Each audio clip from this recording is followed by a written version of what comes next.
आपसे किस्मत का सितारा बुलंद है, आपसे किस्मत का सितारा बुलंद है।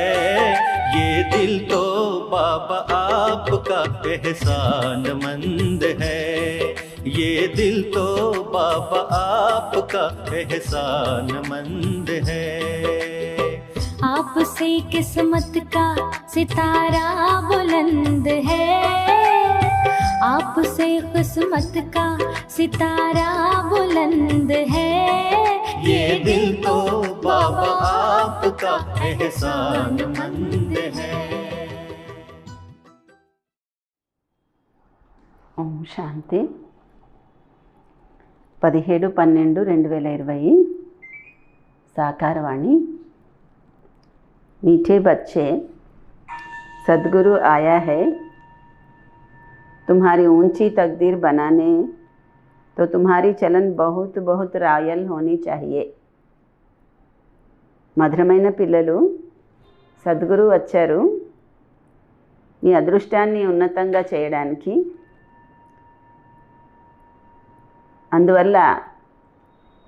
అందుకని మీ నడవడి చాలా చాలా రాయల్గా ఉండాలి. प्रश्न, ड्रामा का कौन सा प्लान बना हुआ है, इसलिए किसी को दोष नहीं दे सकते। డ్రామాలో ఏ ప్లాన్ తయారై ఉంది, అందుకని ఎవరి మీద దోషం పెట్టడానికి లేదు. ఏం ప్లాను? ड्रामा में इस पुरानी दुनिया के विनाश का प्लान बना हुआ है। డ్రామాలో ఈ పాత ప్రపంచం యొక్క వినాశనము ప్లాన్ తయారై ఉంది. ఇందులో ఎవ్వరి దోషము లేదు. इस समय इसके विनाश के लिए प्रकृति को जोर से गुस्सा आया है। ఈ సమయంలో దీని వినాశనం కోసము ప్రకృతికి చాలా తీవ్రంగా కోపం వచ్చింది. चारों ओर अर्थक्वेक होगी, मकान गिरेंगे, फ्लड आएंगी, अकाल पड़ेगा। इसलिए बाप कहते हैं, बच्चे अब इस पुरानी दुनिया से तुम अपना बुद्धियोग निकाल दो। నలువైపులా భూకంపాలు వస్తాయి, ఇల్లు కూలిపోతాయి, వరదలు వస్తాయి, కరువు కాటకాలు వస్తాయి. అందుకే బాబా అంటున్నారు, బచ్చే ఇప్పుడు ఈ పాత ప్రపంచంతో మీరు మీ బుద్ధియోగము విడిపించుకోండి, సద్గురు యొక్క శ్రీమతానుసారము నడవండి.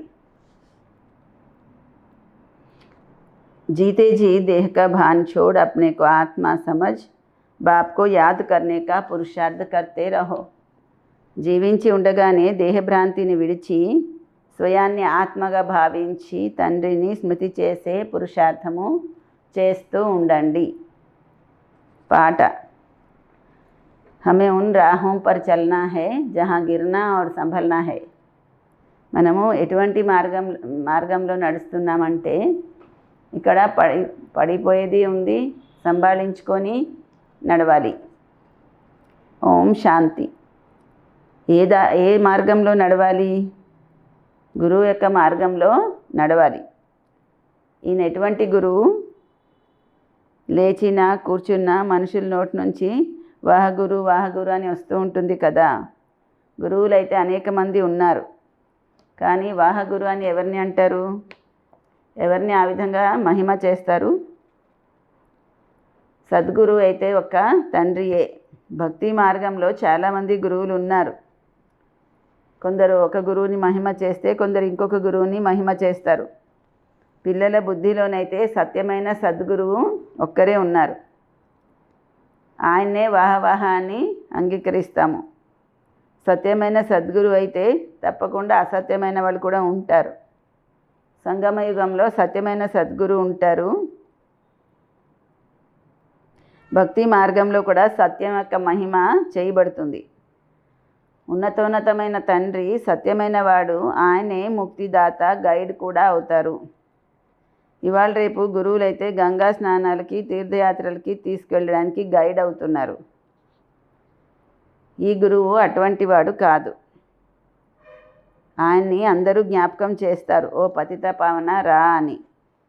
పతిత పావనుడు అని సద్గురువుని మాత్రమే అంటారు.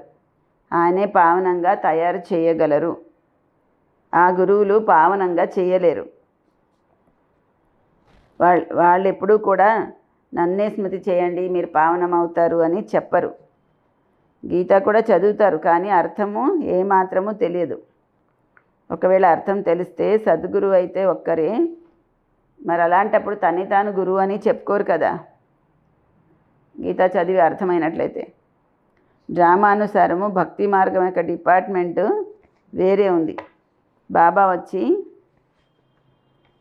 అందరికీ సత్యయుగం యొక్క రాజ్యాధికారాన్ని ఇస్తారు. మరి మిగిలిన వాళ్ళందరూ ఇంటికి తిరిగి వెళ్ళవలసి ఉంది.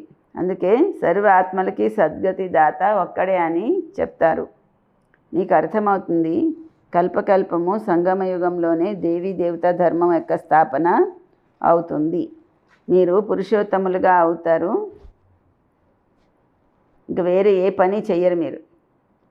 గాయబీ జాతా హే గతి సద్గతి దాత ఏక్ హై. గతి సద్గతి దాత ఒక్కడే అని కూడా పాటలు పాడతారు. यह बाप की ही महिमा है, गति सद्गति संगम पर ही मिलती है. బాబా నొక్కడనే సద్గతి దాత అని మహిమ చేస్తారు. గతి సద్గతి సంగమయుగంలోనే దొరుకుతుంది.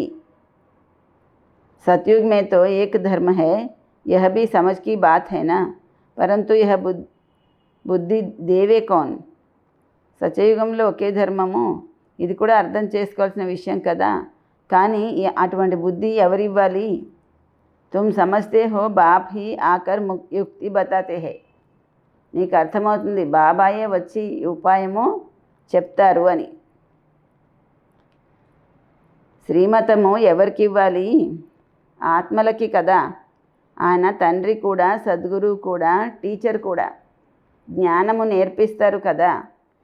మిగతా అందరు గురువులు భక్తియే నేర్పిస్తారు.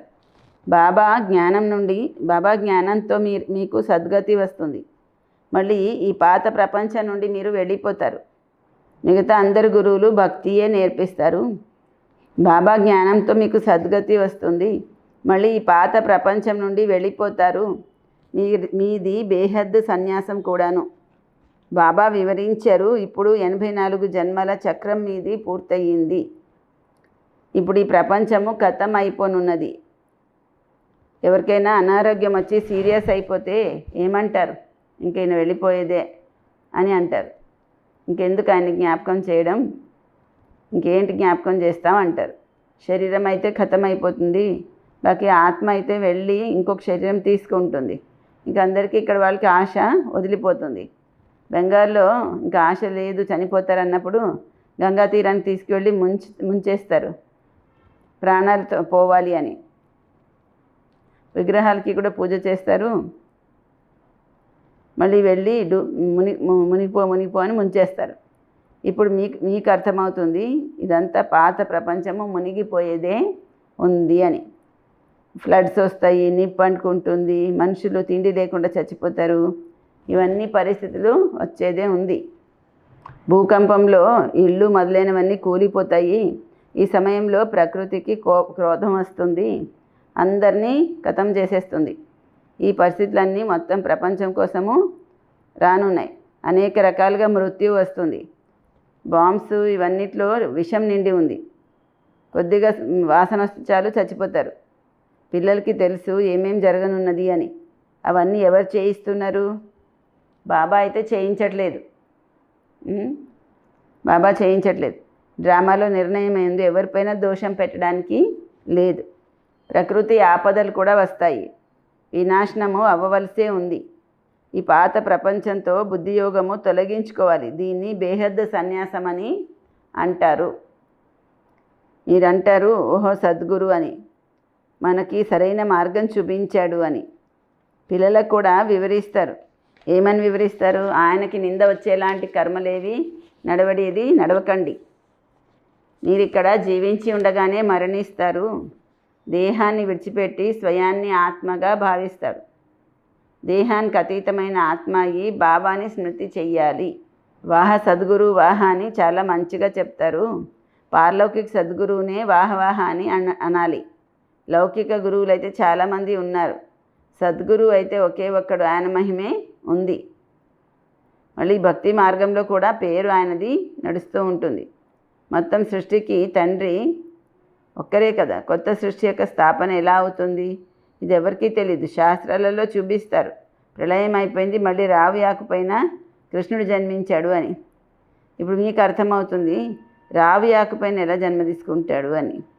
కృష్ణుడి యొక్క మహిమ చేయడం వల్ల ఏమీ లాభం లేదు. మీరు ఇప్పుడు వృద్ధి కళలోకి వెళ్ళడం కోసము సద్గురువు దొరికాడు మీకు. వృద్ధి కళలు నీకొస్తే నీ కారణంగా ఏమవుతుంది? మీకు వృద్ధి కళలు అయితే మీ కారణంగా అందరికీ మేలు జరుగుతుంది. మరి ఆత్మిక తండ్రి ఆత్మలకి కూర్చొని వివరిస్తారు. 84 జన్మలు కూడా ఆత్మ కోసమే చెప్తారు. ప్రతి ఒక్క జన్మలో నామరూపాలు వేరేవి ఉంటాయి. ఫలానా వాళ్ళు 84 జన్మలు తీసుకున్నారు అని అనలేం కదా. ఆత్మ 84 జన్మలు తీసుకుంటుంది. శరీరాలు అయితే మారుతూ ఉంటాయి. మీ బుద్ధిలో ఈ విషయాలన్నీ ఉన్నాయి. జ్ఞానమంతా బుద్ధిలో ఉండాలి. ఎవరైనా వస్తే వాళ్ళకి వివరించాలి. ఆదిలో కూడా దేవీ దేవతల రాజ్యమే ఉండేది, మళ్ళీ మధ్యలో రావణ రాజ్యం వచ్చింది, మెట్లు దిగుతూ వచ్చారు అని. సత్యయుగంలో సతోప్రధానంగా మళ్ళీ సతో రజో తమో గుణంలోకి వస్తారు. చక్రము తిరుగుతూ ఉంటుంది. కొందరు అంటారు బాబాకి ఏమైంది, 84 జన్మల చక్రంలో మమ్మల్ని తీసుకొచ్చాడు అంటారట. బాబాకి ఏమైంది, మమ్మల్ని ఎందుకు 84 జన్మల చక్రంలో పడేశాడు అంటారు. కానీ ఇది సృష్టి చక్రం యొక్క అనాది డ్రామా తయారై ఉంది. దీని ఆది మధ్య అంత్యాన్ని తెలుసుకోవాలి. మనుషులై ఉండి ఒకవేళ తెలుసుకోకపోతే వాళ్ళు నాస్తికులు. తెలుసుకున్నట్లయితే మీరు ఎంత ఉన్నత పదవి పొందుతారు. ఈ చదువు ఎంత ఉన్నతమైనది. చాలా పెద్ద పరీక్ష పాస్ అయ్యే వాళ్ళే హృదయంలో సంతోషం ఉంటుంది కదా. పెద్ద పరీక్ష పాస్ అయ్యేవాడికి చాలా మనసులో సంతోషం ఉంటుంది. మేము చాలా పెద్ద పోస్ట్ వస్తుంది మాకు అని. మీకు తెలుసు నారాయణులు తన పూర్వజన్మలో మానవుల నుండి దేవతలుగా తయారయ్యారు. అందుకే అలాంటి జన్మ వచ్చింది. ఈ చదువుతో ఈ రాజధాని స్థాపన అవుతూ ఉంది. చదువుతో ఎంత ఉన్నతంగా తయారవుతారు. వండర్ కదా. ఇంత పెద్ద పెద్ద మందిరాలు చెప్తున్నారు కదా. అంటే పెద్ద పెద్ద విద్వాంసులు మొదలైన వాళ్ళు వాళ్ళని అడగండి సత్యయుగం ఆదిలో వీళ్ళందరూ ఏ విధంగా జన్మలు తీసుకున్నారు అని అడిగితే చెప్పలేరు. మీకు తెలుసు ఇది గీతాలో వర్ణించబడినటువంటి రాజయోగము అని. గీత చదువుతూ వచ్చారు కానీ దానివల్ల ఏమీ లాభం రాలేదు. ఇప్పుడు మీరు బాబా దగ్గర కూర్చొని వింటున్నారు. మీకు బాబా చెప్తారు, మీరంటారు బాబా మేము మీ నుండి 5000 సంవత్సరాల క్రితం కూడా మీతో 5000 సంవత్సరాల క్రితం కూడా కలుసుకున్నాము అని. ఎందుకు కలుసుకున్నారు? స్వర్గ వారసత్వము తీసుకోవడానికి, లక్ష్మీనారాయణలు అవ్వడానికి. ఎవరైనా చిన్న పిల్లలు ఉంటే పెద్ద పెద్ద ముసలి వాళ్ళు కూడా వస్తూ ఉంటారు. ఇది తప్పకుండా రాయాలి లక్ష్యం ఇది అని. ఏంటి మన లక్ష్యము? లక్ష్మీనారాయణలు అవ్వడం. ఈ సృష్టి చక్రము అనాది నుండి తయారై ఉంది. దీని ఆది మధ్య అంత్యాన్ని తెలుసుకోవాలి. మనుషులు అయి ఉండి ఒకవేళ తెలుసుకోకపోతే వాళ్ళు నాస్తికులు. తెలుసుకొని మీరు ఎంత ఉన్నత పదవి పొందుతున్నారు. ఈ చదువు ఎంత ఉన్నతమైనది. పెద్ద పరీక్ష పాస్ అయ్యేవాళ్ళు వారికి మనసులో చాలా సంతోషం ఉంటుంది. మేము చాలా పెద్ద పదవి పొందుతాము అని. మీకు తెలుసు ఈ లక్ష్మీనారాయణులు తన పూర్వజన్మలో నేర్చుకొని మళ్ళీ మానవుల నుండి దేవతలుగా అయ్యారు అని. ఈ చదువుతో ఈ రాజధాని స్థాపన అవుతుంది. చదువు వల్ల ఎంత ఉన్నత పదవి వస్తుంది. వండర్ కదా. ఇంత పెద్ద పెద్ద మందిరాలు ఉన్నాయి. లేని వాళ్ళని అడిగి సత్యయుగం ఆదిలో సత్యయుగం ఆదిలో వీళ్ళు ఎలా జన్మ తీసుకొని ఉంటారు అన్నది కూడా చెప్పలేరు. అంటే పెద్ద పెద్ద విద్వాంసులను అడిగినా కూడా చెప్పలేరు అంటున్నారు బాబా. వీళ్ళు సత్యయుగం ఆదిలో ఎలా జన్మ తీసుకున్నారని పెద్ద విద్వాంసులను అడిగినా చెప్పలేరు. మీకు తెలుసు ఇది గీతలో వర్ణించిన రాజయోగము అని. గీత చదువుతూ వచ్చారు కానీ దానివల్ల ఏమీ లాభము రాలేదు. ఇప్పుడు మీకు బాబా కూర్చొని వివరిస్తున్నారు. మీరంటారు బాబా మేము మీ నుండి 5000 సంవత్సరాల క్రితం కూడా మీతో 5000 సంవత్సరాల క్రితం కూడా కలుసుకున్నాము అని. ఎందుకు కలుసుకున్నారు? 5,000 సంవత్సరాల క్రితము స్వర్గ వారసత్వము తీసుకోవడానికి, లక్ష్మీనారాయణలు అవ్వడానికి. కొందరు చిన్నవాళ్ళు, పెద్దవాళ్ళు, ముసలివాళ్ళు మొదలైన వాళ్ళందరూ వస్తారు. తప్పకుండా ఇక్కడ నేర్చుకొని వెళ్తారు. లక్ష్యం అయితే ఇదే కదా, సత్యనారాయణ యొక్క సత్యమైన కథ కదా ఇది. ఈ విషయాలు కూడా మీకు తెలుసు. రాజ్య స్థాపన జరుగుతూ ఉంది. చక్కగా అర్థం చేసుకునే వాళ్ళకి ఆంతరిక ఖుషి కూడా ఉంటుంది. బాబా అడుగుతారు, ధైర్యం ఉంది కదా రాజ్యం తీసుకోవడానికి? అడుగుతున్నారు, రాజ్యం తీసుకోవడానికి ధైర్యం ఉందా? ఎందుకు లేదు బాబా, మేము చదువుకునేదే నరు నుంచి నారాయణ అవ్వడానికి కదా అని అంటారు. ఇంతకాలము మమ్మల్ని మేము దేహంగా భావించి కూర్చున్నాము. ఇప్పుడు బాబా వచ్చి మాకు రైటియస్ మార్గము చూపించారు. దేహి అభిమాని అవ్వడంలో శ్రమ అవుతుంది. మాటి మాటికి తన నామరూపాల్లో చిక్కుకుంటారు. బాబా అంటారు, ఈ నామరూపాల నుంచి అతీతంగా అవ్వాలి. ఇప్పుడు ఆత్మ కూడా, ఆత్మ అని పేరైతే ఉంది కదా, బాబా సుప్రీం అంటే పరంపిత. లౌకిక తండ్రిని పరంపిత అని అన్నారు, ఉత్తగా పితాజీ అంటారు. పరం అనే అక్షరము ఒక బాబాకే వర్తిస్తుంది. వాహగురు అని కూడా ఇన్నే అంటారు. మీరు సిక్కు వాళ్ళకు కూడా వివరించండి. గ్రంథ సాహిబ్లో పూర్తిగా వర్ణన ఉంది. వేరే ఏ శాస్త్రాల్లోనూ అంతగా వర్ణన లేదు గ్రంథంలో ఉన్నంతగా. అది గ్రంథము జప్ సాహెబ్ సుఖమానీలో ఉంది. అది 2 భాగాల కింద విడిపోయింది, జప్ సాహెబ్ సుఖమానీ. ఆ 2 పదాలే పెద్ద అక్షరాల్లో రాయండి. బాబా అంటారు, సాహెబ్ని జ్ఞాపకం చేస్తే మీకు 21 జన్మలకి సుఖం దొరుకుతుంది అని. ఇందులో అయోమయం అయ్యే విషయం ఏం లేదు. బాబా చాలా సహజంగా చేసి వివరిస్తారు. ఎంతోమంది హిందువులు ట్రాన్స్ఫర్ అయిపోయి వెళ్ళి సిక్కులు అయిపోయారు. మనుషులకి దారి చూపించడం కోసం ఎన్నో చిత్రాలు మొదలైనవి తయారు చేస్తారు. ఎంత సహజంగా వివరించగలుగుతారు. మీరు ఆత్మ మళ్ళీ భిన్న ధర్మాల్లోకి వచ్చారు.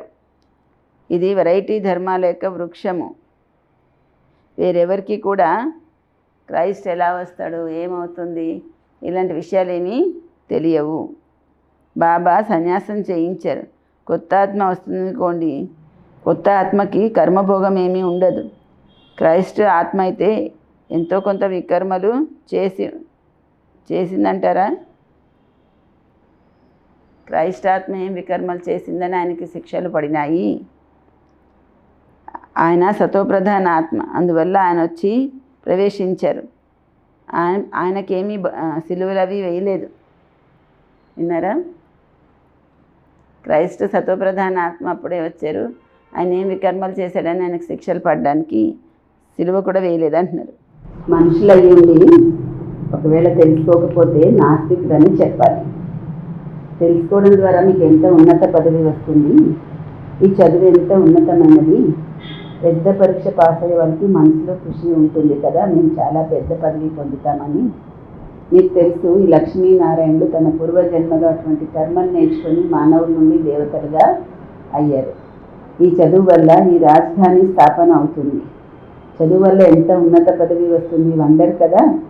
ఇంత పెద్ద మందిరాలు తయారు చేస్తారు. బాబా అంటారు, ఈ నామరూపాల నుండి అతీతంగా అవ్వాలి. ఆత్మ అన్నది కూడా పేరే కదా. బాబా సుప్రీం పరంపిత. లౌకిక తండ్రిని పరంపిత అని అన్నారు. పరం అనే పదము ఒక ఆత్మిక తండ్రికి ఇచ్చారు. వాహగురు అని కూడా ఇన్నే అంటారు. సిక్కు వాళ్ళకు కూడా మీరు వివరించగలరు. గ్రంథ సాహిబ్లో పూర్తి వర్ణన ఉంది. వేరే ఏ శాస్త్రాల్లోనూ గ్రంథంలో ఉన్నంత వర్ణన లేదు. జప్ సాహెబ్ సుఖమానీలో కూడా ఉంది. ఇవి పెద్ద అక్షరాలు 2. బాబా అంటారు, సాహెబ్కో యాద్ కరో, అంటే సాహెబ్ని జ్ఞాపకం చేస్తే మీరు 21 జన్మలు సుఖం పొందుతారు. వీళ్ళు అయోమయం అవ్వడానికి ఏమీ లేదు. బాబా చాలా సహజంగా చేసి వివరిస్తారు.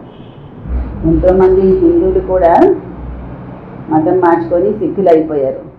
మనుషులకి మార్గం చూపించడం కోసం ఎన్నో చిత్రాలు తయారు చేస్తారు. ఎంత సహజంగా వివరిస్తారు, మీరు ఆత్మ అని. మళ్ళీ భిన్న ధర్మాలలో వచ్చారు. ఈ వెరైటీ ధర్మాల వృక్షము గురించి ఎవరికి కూడా తెలియదు. క్రైస్ట్ ఏ విధంగా వస్తారు బాబా వివరించారు. కొత్త ఆత్మకి కర్మభోగము ఉండదు. క్రైస్ట్ ఆత్మ అయితే వికర్మలు ఏమీ చేయలేదు కదా శిక్షలు అనుభవించడానికి. సతోప్రధాన ఆత్మ వస్తుంది, ఎవరిలో వచ్చి ప్రవేశిస్తుందో వాళ్ళని క్రాస్ పైన సిలువ పైన ఎక్కిస్తారు, క్రైస్ట్ని కాదు. క్రైస్ట్ ఆత్మ జీసస్ శరీరంలో వచ్చి ప్రవేశిస్తుంది, జీసస్ని సిలువేశారు. ఆ ఆత్మ అయితే వెళ్ళి మళ్ళా ఇంకా పెద్ద పదవి పొందుతుంది. పోప్ యొక్క చిత్రాలు కూడా ఉన్నాయి కదా. ఈ సమయంలో మొత్తం ప్రపంచము పూర్తిగా వర్త్ నాట్ ఏ పెన్నీ, న్యాయపస కొరగాకుండా ఉంది. మీరు కూడా అంతే. ఇప్పుడు మీరు వర్త్ పౌండ్గా అవుతున్నారు. అయితే వాళ్ళందరి వారసులు ఇప్పుడు ఏదో చివరిలో తింటారని ఏం కాదు. మీరు మీ చేతులు నిండుగా చేసుకొని వెళ్తారు, మిగతా అందరి చేతులు ఖాళీగా వెళ్తారు. మీరు నిండుగా ఉన్నందువల్ల నిండుగా అవడం కోసమే చదువుకుంటున్నారు. మీకు ఈ విషయం కూడా తెలుసు, కల్పపూర్వం వచ్చిన వాళ్ళే ఇప్పుడు కూడా వస్తారు అని. కొద్దిగా విన్నా సరే కొత్త ప్రపంచంలో వస్తారు. అందరూ ఒకేసారి కొత్త ప్రపంచాన్ని చూడలేరు కూడా. చాలామంది ప్రజల్ని మీరు తయారు చేస్తారు. బాబా అందరినీ చూడగలరు ఏంటి ఒకేసారి? కొద్దిగా విన్నా కూడా ప్రజలు తయారవుతూ ఉంటారు. మీరు లెక్క పెట్టలేరు ఎంతమంది తయారయ్యారు ఏంటి అని. పిల్లలు సర్వీస్ చేస్తున్నారు, బాబా కూడా సర్వీస్లోనే ఉన్నారు. బాబా కూడా సర్వీస్ చేయకుండా ఉండలేదు. రోజు ఉదయాన్నే సర్వీస్ చేయడానికే బాబా వస్తారు. సత్సంగాలు మొదలైనవి కూడా ఉదయాన్నే జరుగుతాయి. ఆ సమయంలో అందరికీ తీరిక ఉంటుంది. బాబా అయితే అంటారు, మీరు పిల్లలు ఇంటి నుండి చాలా ఉదయాన్నే కూడా రాకూడదు, చాలా రాత్రికి కూడా రాకూడదు. ఎందుకంటే రోజు రోజుకి ప్రపంచము చాలా పాడైపోతూ ఉంది. అందుకే వీధిలోనూ సెంటర్స్ దగ్గరగా ఉండాలి. ఇంటి నుంచి దగ్గరగానే సెంటర్కి వెళ్ళేలాగా సహజం అయిపోవాలి. మీది వృద్ధి అవుతుంది, అప్పుడు రాజధాని కూడా స్థాపన అవుతుంది.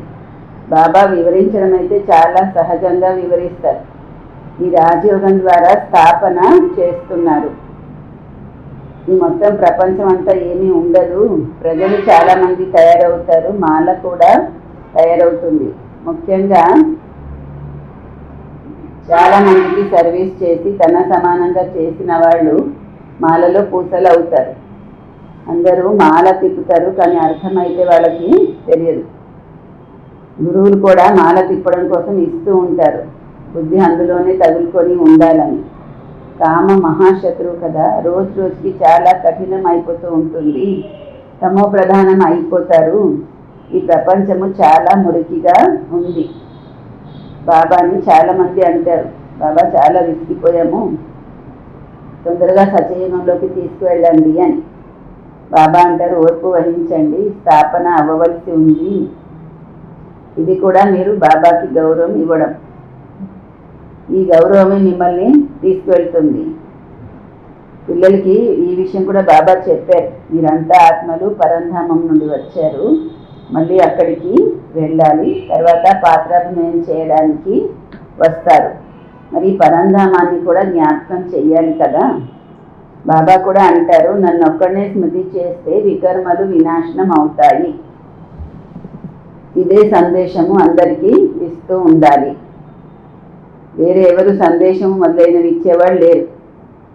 వాళ్ళైతే ముక్తిధామం నుండి కిందికి తీసుకొస్తారు, మళ్ళీ వాళ్ళు మెట్లు దిగవలసి ఉంటుంది.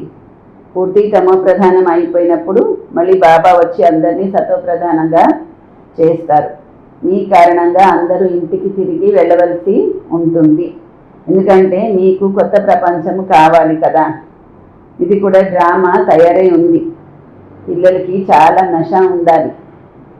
अच्छा नीचे नीचे सिक्किलदे बच्चों प्रति माता पिता बाप दादा का याद प्यार और गुड मॉर्निंग. रूहानी बाप की रूहानी बच्चों को नमस्ते. नीचे नीचे रूहानी बाप दादा को रूहानी बच्चों की याद प्यार गुड मॉर्निंग और नमस्ते. धारणा पॉइंट्स. ఈ దేహం యొక్క నామరూపాలకి అతీతంగా దేహీ అభిమాని అవ్వాలి. సద్గురువుకి నింద వచ్చేలాంటి నడవడి నడవకూడదు. రెండో పాయింట్, మాలలో పూసలవ్వడం కోసం చాలామందిని తన సమానంగా తయారు చేసే సేవ చెయ్యాలి. ఆంతరిక ఖుషీలో ఉండాలి. మేము రాజ్యం తీసుకోవడం కోసం చదువుకుంటున్నాము అని. ఈ చదువు ఉన్నదే నరు నుంచి నారాయణుడిగా అయ్యేటువంటి చదువు, వరదానం. కళ్యాణకారి వృత్తి ద్వారా సేవ చేసేటువంటి సర్వాత్మల ఆశీస్సులకి పాత్రులు అధికారి ఆత్మ అవ్వండి. కళ్యాణకారి వృత్తి ద్వారా సేవ చేయడమే సర్వాత్మల ఆశీస్సులు పొందడానికి సాధనం. లక్ష్యం ఉన్నప్పుడు, మేము విశ్వ కళ్యాణకారి అని లక్ష్యం ఉన్నప్పుడు అకళ్యాణ కర్తవ్యం అనేది మన వల్ల జరగదు. ఎలాంటి కర్తవ్యం ఉంటే అలాంటి ధారణ ఉంటుంది. ఒకవేళ కర్తవ్యం గుర్తుంటే సదా దయాహృదయము మహాదానిగా ఉంటారు. దయాహృదయులు మహాదానిగా ఉంటారు. ప్రతి అడుగులో కళ్యాణకారి వృత్తితో నడుస్తారు. నేను అనేది రాదు, నిమిత్త భావము గుర్తుంటుంది. అలాంటి సేవాధారిని సేవక రీతంలో సర్వాత్మల యొక్క ఆశీస్సుల అధికారము లభిస్తుంది. అలాంటి సేవాధారికి సేవకి రిటర్న్లో సర్వాత్మల ఆశీస్సుల అధికారము లభిస్తుంది. స్లోగన్: సాధనాల ఆకర్షణ సాధనని ఖండితము చేస్తుంది. అందుకని ఏం చేయాలి?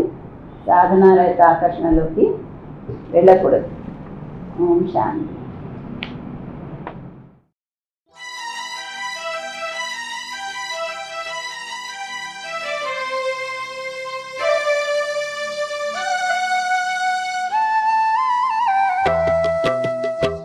आपसे किस्मत का सितारा बुलंद है, आपसे किस्मत का सितारा बुलंद है। ये दिल तो बाबा आपका एहसानमंद है, ये दिल तो बाबा आपका एहसानमंद है। आपसे किस्मत का सितारा बुलंद है, आपसे किस्मत का सितारा बुलंद है। ये दिल तो बाबा आपका एहसानमंद है।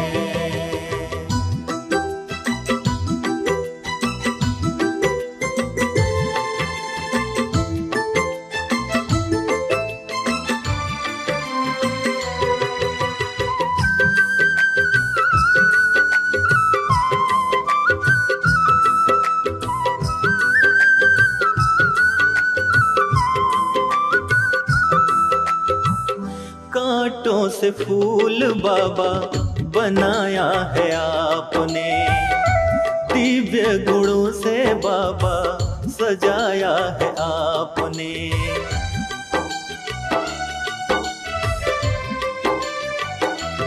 ओ कांटों से फूल बाबा बनाया है आपने, दिव्य गुणों से बाबा सजाया है आपने।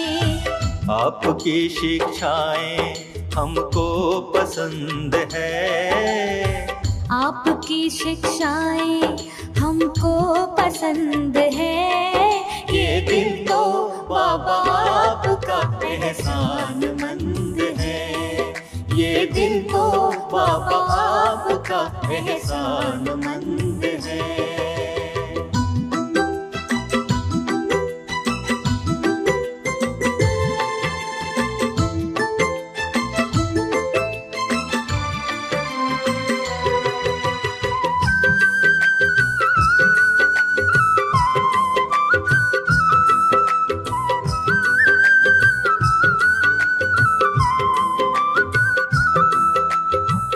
ज़मीं पर नहीं पड़ते अपने कदम, संग आपके उड़ते रहते हैं हम।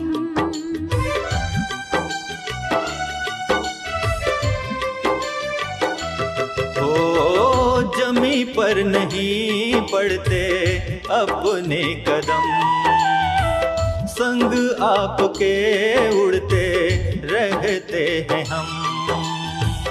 आपसे मिलकर बेहद आता आनंद है, आपसे मिलकर बेहद आता आनंद है। ये दिल तो बाबा आपका एहसानमंद है। ये दिल तो बाबा आपका एहसानमंद है।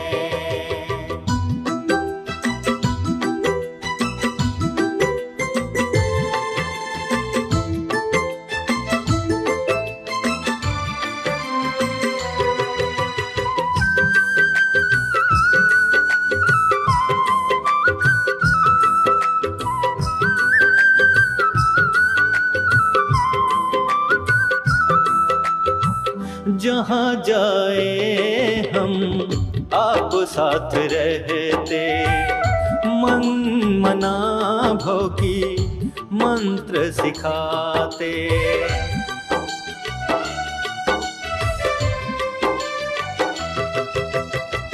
जहाँ जाए हम आप साथ रहते, मन मना भव की मंत्र सिखाते। आपके बच्चे हम किस बात का गम है। आपके बच्चे हम किस बात का गम है। ये दिल तो बाबा आपका एहसानमंद है। ये दिल तो बाबा आपका एहसानमंद है। आपसे किस्मत का सितारा बुलंद है। आपसे किस्मत का सितारा बुलंद है।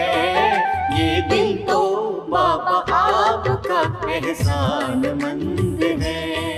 ये दिल तो बाबा आपका एहसानमंद है। आपसे किस्मत का सितारा बुलंद है। ये दिल तो बाबा आपका एहसानमंद है। ये दिल तो बाबा आपका एहसानमंद है। ये दिल तो बाबा आपका एहसानमंद है। ये दिल तो बाबा आपका एहसानमंद